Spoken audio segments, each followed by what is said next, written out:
All right, everyone. Episode 20 of season 2. This is another one. I honestly believe that this episode, even a long time ago, almost brought me to tears. Like, it's just that. It's just that good. Seeing this from Malari's perspective is the icing on the cake.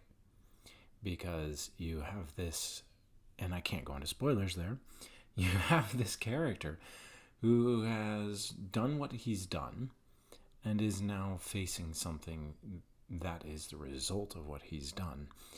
And he's realizing for the first time his words were casually spoken, and if he had really thought them through, he would not have endorsed what he had said.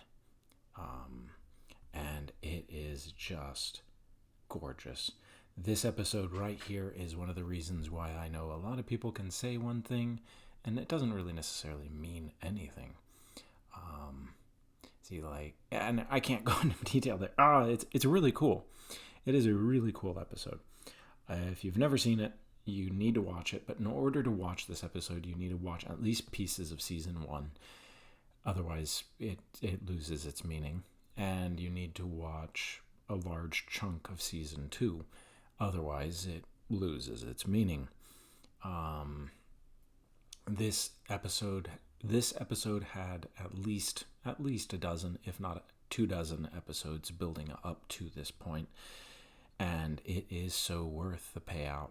I'm tempted to actually go through and find the episodes you need to watch specifically for this episode. It is that good. Yes. In other words, in order to get the maximum impact for this episode, you should watch blank, blank, blank, because it's that good. And it also happens to hit on episode 9 of season 2, which I also reviewed and loved. I think it was 9. The one with the Emperor. Oh, man. This builds off of that, and boy, do they not let up. They do not let up. And if you can watch to this point, like, even if you skip everything else, but you watch what is needed for this episode and you get to this point and you cannot watch the rest of the show, I'm stunned. I really am. If you get to this point, it's just beautiful. Absolutely gorgeous. Anyway, I'm waxing a little long and a little poetic there, but the ending of this episode basically springboards into everything that's going into season 3. And I really like this. I noticed they did it with the last season. Yes, they had 18 and 19 were really big springboard episodes. They kind of piled things up and then built up the momentum. Then they let it cool down before the season ends. And I think this is something that modern TV shows should learn, because they actually maintain a really good flow of consistency. And by allowing the tension to die down, they basically prevent themselves from like what I would consider to be like getting hung up.